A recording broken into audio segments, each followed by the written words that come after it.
বৰ ভাল কথা এতিয়ালৈকে যদি আপুনি আমাৰ চেনেল ছাবস্ক্ৰাইব কৰা নাই তেন্তে প্ৰথমে ছাবস্ক্ৰাইব কৰি লওক আৰু আমাৰ ভিডিঅ' প্ৰথমে পোৱাৰ কাৰণে ছাবস্ক্ৰাইব কৰি বেল আইকনটো দবাই দিয়ক অহংকাৰী হাইনা অকণিহঁত এয়া মধ্যপ্ৰদেশৰ এখন জংঘলৰ কাহিনী তাত এটা হাইনা আছিল তাৰ শক্তিৰ ওপৰত বহুতেই অহংকাৰ আছিল সি তাৰ নিজৰ বাহিৰে কাকোৱে পাত্তাই নিদিছিল সৰু সৰু জীৱ জন্তুক এনেকৈ শাসন কৰিছিল যেন সিয়েই জংঘলৰ ৰজা আৰু নকৰিবই বা কিয় জংঘলৰ ৰজাইও যে মনে মনে সেই হাইনালৈ ভয় কৰিছিল কাৰণ ৰজাই জানিছিল বহুত কষ্ট কৰি যেতিয়া চিকাৰ কৰি আনে আৰু সেই হাইনাটোৱে তাৰ দলৰ লগত আহি সেই চিকাৰ কাঢ়ি লৈ যায় আৰু ৰজাই যেতিয়া ভয় কৰে তেনেহ'লে প্ৰজা কি হাইনাৰ এই অত্যাচাৰৰ বাবে জংঘলৰ সকলো জীৱ জন্তু দুখী আছিল বহুতে আকৌ তাক বুজাবলৈও চেষ্টা কৰিছিল কিন্তু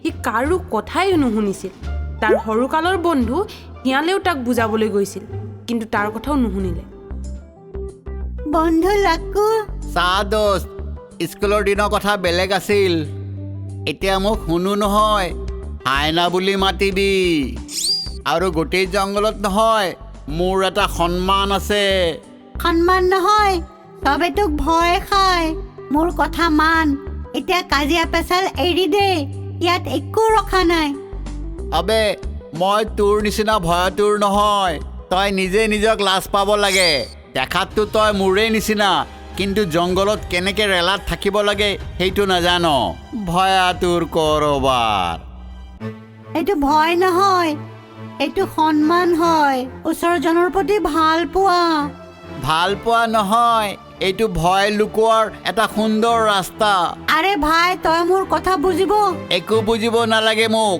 আৰু আগৰ পৰা মোক জ্ঞান দিবলৈ নাহিবি নহ'লে তোৰ আৰু মোৰ বন্ধুত্ব শেষ হৈ যাব হাইনাক বুজাই একো লাভ নাছিল সৰুকালৰ বন্ধু শিয়ালৰ লগতো এইলৈ কাজিয়া কৰি বন্ধুত্ব ভাঙি দিছিল সি তাক বুজাবলৈ যোৱা কাকোৱে পচন্দ নকৰিছিল তাৰ মাত্ৰ তাক চালাম কৰা সকলোকে পচন্দ কৰিছিল ৰাস্তাত যেই লগ পাই সিয়েই তাক চালাম কৰিছিল আৰু যি নকৰিছিল তাক জোৰ কৰি চালাম কৰোৱাইছিল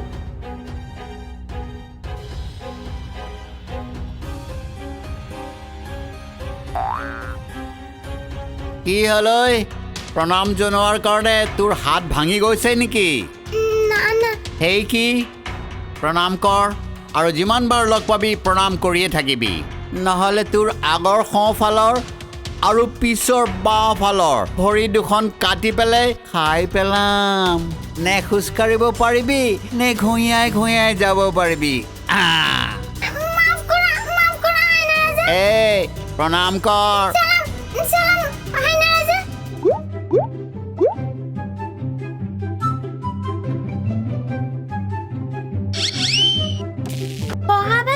ভাই তুমি হাইনাক দেখি ৰাস্তা কিয় বদলাই দিলা কি কম কেৰকেটুৱা ভনী তাৰ আগত গ'লে তাক চালাম কৰিব লাগে যদি পাহৰি যায় মাৰি খাব বুলি কয় আৰু যদি খঙত কেতিয়াবা মাৰি খাই পেলাই তেতিয়া তাতোতকৈ ভাল সেই ৰাস্তা দিয়েই নাযাওঁ যি ৰাস্তাই সেই হাইনা যায় তাৰ পাছত এনেকুৱা হ'ল যে সেই হাইনাক দেখি সকলোৱে নিজৰ ৰাস্তা সলনি কৰি লয় কোনেও তাৰ আগত ওলাবই নিবিচাৰিছিল আৰু কথা ক'বলৈও নিবিচাৰিছিল হাইনা আকৌ যাকে দেখিছিল জোৰ কৰি তাৰ সন্মুখতেই ওলাইছিলগৈ আৰু চালাম মাৰিবলৈ কৈছিল তাৰ ইমানেই অহংকাৰ হৈছিল যে এদিন ৰাস্তাত তাৰ বন্ধু শিয়ালক লগ পালে আৰু তাকো চালাম মাৰিবলৈ ক'লে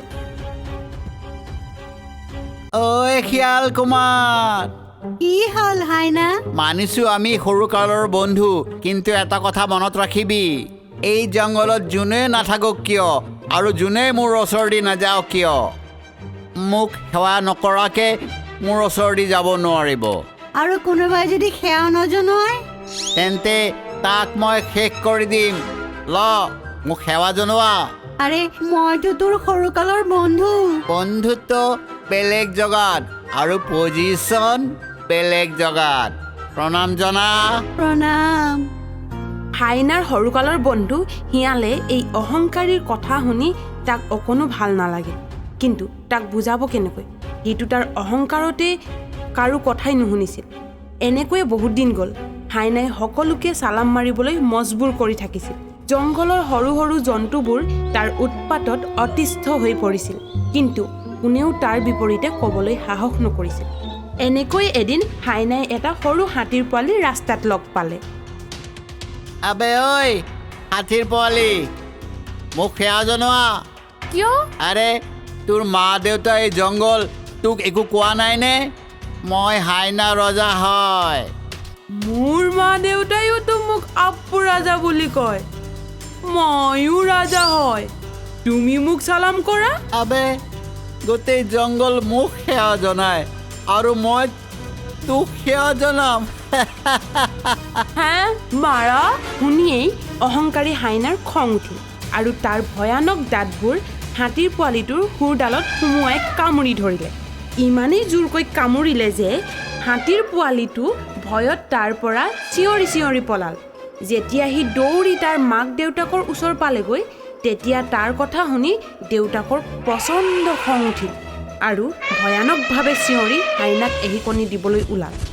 হাতীৰ ভয়ানক চিঞৰ শুনি পুৰা জংঘল সজাগ হৈ উঠিল। সকলোৱে জানে যে হাতী যিমান শান্ত হৈ থাকে, খং উঠিলে তেনেকৈ ভয়ানকো হৈ পৰে। অলপ দূৰ গৈয়ে হাতীয়ে হাইনাক লগ পালে। কি হলে হাইনা, তই মোক পোৱালিক কামুৰিছ? মোৰ চম্ভালি কথা ক।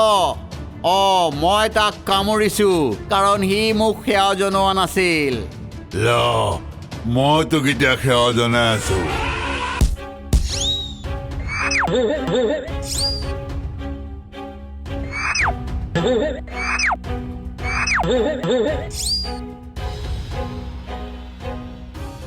ঐ হাতী, বেছি বেছি কৰিবি মই তোকো কিন্তু কামুৰি দিম।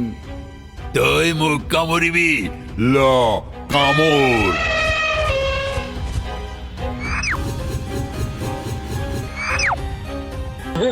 হাতীৰ মাৰত হাইনাৰ মুখৰ হাড়দি লৰি গ'ল। ভয় খাই তাৰ পৰা পলাবলৈ চেষ্টা কৰিলে। হাতীও তাৰ পিছে পিছে কৈ কৈ গ'ল যে আজি তোৰ সকলো দাঁত মুখ লগতে ভাঙিহে এৰিম। হাইনাই আগে আগে আৰু হাতী চিঞৰি চিঞৰি তাৰ পিছে পিছে। সকলো জন্তু এই দেখি আচৰিত হৈছিল যে হাইনাই তাৰ জীৱন বচাবলৈ পলায়ন কৰিছে। এই দেখি সকলো জন্তু সুখীও হৈছিল। হাইনাই বুজি পাইছিল যে হাতীয়ে আজি তাক এৰি নিদিয়ে, সি তাৰ দাঁত মুখ ভাঙিহে এৰিব। উপায়ন্ত হৈ জীৱন বচাবলৈ হাইনাই দৌৰি দৌৰি গৈ এটা সৰু গুহাৰ সন্মুখত উপস্থিত হ'লগৈ।